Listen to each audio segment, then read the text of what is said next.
Have you ever had that feeling you're searching for just the right word? Maybe for a specific feeling or an action, and it's right there on the tip of your tongue, but you just can't quite grab it. Oh, absolutely. Or you use a word that's, close, but it doesn't really nail the nuance you're going for, that almost they're feeling. Exactly. It can be so frustrating. Our everyday language is great. It really is. But sometimes you need that extra bit of precision, right, for a really specific thought or feeling. Right. And that's basically our mission for this deep dive. We've pulled together a collection of words, not just to list definitions, but to really unpack them. Yeah, look at the nuances, maybe where they come from and the kind of power they hold. Think of it as like a shortcut to understanding things a bit more clearly, expressing yourself more effectively, being better informed, really. And we've got a real mix today. Some words for really strong emotions, others for subtle ways people interact. Even some informal ones thrown in. Exactly. And hopefully each one gives you that little aha moment, makes a concept just click. Okay, let's get into it. We're starting with words that carry some, well, pretty intense feelings. First one, abhor. Now you might think hate. Yeah, but it's stronger than that. Maybe. Much stronger. Abhor isn't just disliking something. It's this deep, almost gut-level revulsion. Oh, it's a moral element to it. Usually, yeah. You tend to abhor things like injustice, cruelty, Yeah. actions or ideas that really go against your core values. Yeah. It's got this feeling of moral disgust, like something is just completely unacceptable. Okay, so less I abhor traffic jams and more I abhor discrimination. It has that weight. Precisely. Almost a physical sense of recoil. Which actually leads nicely into another feeling, one with a bit of worry mixed in, apprehensive. How's that different from just being, say, nervous? Good question. Nervousness can be general, right? Uh-huh. But apprehensive has this element of looking ahead. It's anxiety about something specific, usually negative, that you think might happen. Ah, so it's tied to an outcome. Yeah, there's a sense of premonition, maybe even a quiet dread about the future. It's the uncertainty that gets you. So you might be nervous before giving a speech, but apprehensive if you think you might get laid off soon. It's that looming feeling. Exactly, that quiet dread. And if that thing you were dreading does happen, well, you might feel crestfallen. Oh, crestfallen. That's such a visual word, isn't it? It really is. It means very disappointed, sad, obviously. But it suggests more. Like a visible drooping. Shoulders slumping, head down. Think of a knight's crest literally falling in defeat. Yeah, you can almost see it. It's way more than just bummed out. It's a heavy kind of disappointment. In a really profound slump. Now let's flip from that kind of sadness to a reaction at the other end of the spectrum, extreme surprise. Flabbergasted. Yes, flabbergasted. Huh. It's not just surprised, it's being so utterly astonished, so shocked that you're kind of stopped in your tracks. Speechless. Often, yeah. Or just completely disoriented for a moment. It's like the event is so unexpected, your brain just stalls trying to process it. Like when someone tells you some absolutely wild news and you just stand there with your mouth open. Yeah. That's the one. Pure, unadulterated shock. Okay, so we've had these intense internal states. What about how we relate to others, or how we seem to? Let's talk about aloof. Aloof. Yeah.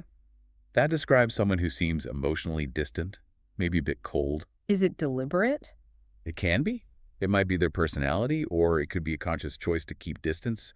It's not quite shyness. It's more a detachment. It makes others feel kept at arm's length. You feel that barrier, right? It's not just quietness, it's an active holding back. Mm-hmm. There's a definite chill. Okay, changing gears slightly, let's bring in a fun British term.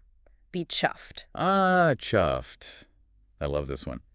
It means to be really pleased or proud about something. It sounds quite understated, though. It often is, yeah. Yeah. It's not usually shouting from the rooftops kind of happy. It's more of a warm, genuine satisfaction or pride, very commonly used in casual chat. Like, I was quite chuffed with how the presentation went. Exactly that. It's charming. I'm quite chuffed we included it. Okay, let's move from feelings and demeanor to interactions, maybe even disagreements, like altercation. Right, an altercation. Basically, it's a noisy argument or fight.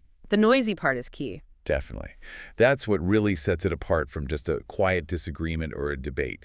It implies it's happening out loud, probably drawing attention. Often kind of sudden and messy. Got it. Not a polite discussion, more like a shouting match in the street. Pretty much. Now, thinking about resolving disagreements, especially in, say, negotiations, the word concession comes up. Ah, yes, concession. That's something you give up, right? Or allow during talk. Exactly. It's the core of compromise, really. You yield on a point or grant something. to help reach an agreement.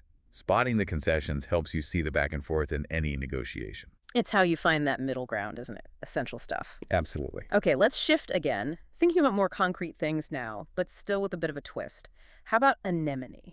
Anemone is fascinating because it refers to two totally different things, a sea creature and a type of flower. Right. One's an animal, one's a plant. But the link is that visual similarity.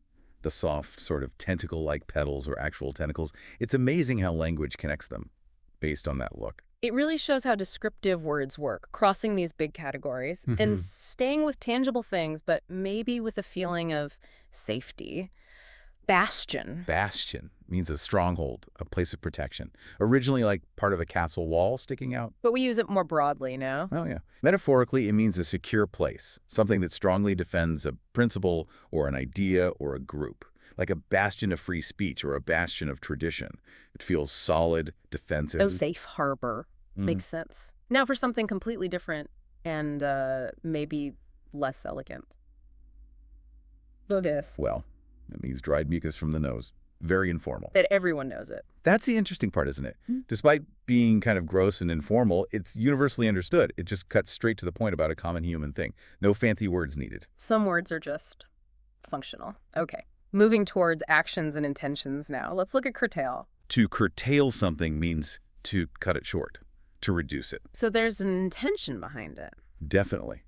It implies a deliberate decision to limit something or stop it early. You might curtail spending or curtail someone's privileges or curtail a project. It's about restriction. Making something shorter or smaller than it was going to be. Okay. And what about when someone just can't seem to act? Dithering. Dithering. That's all about hesitation, indecision.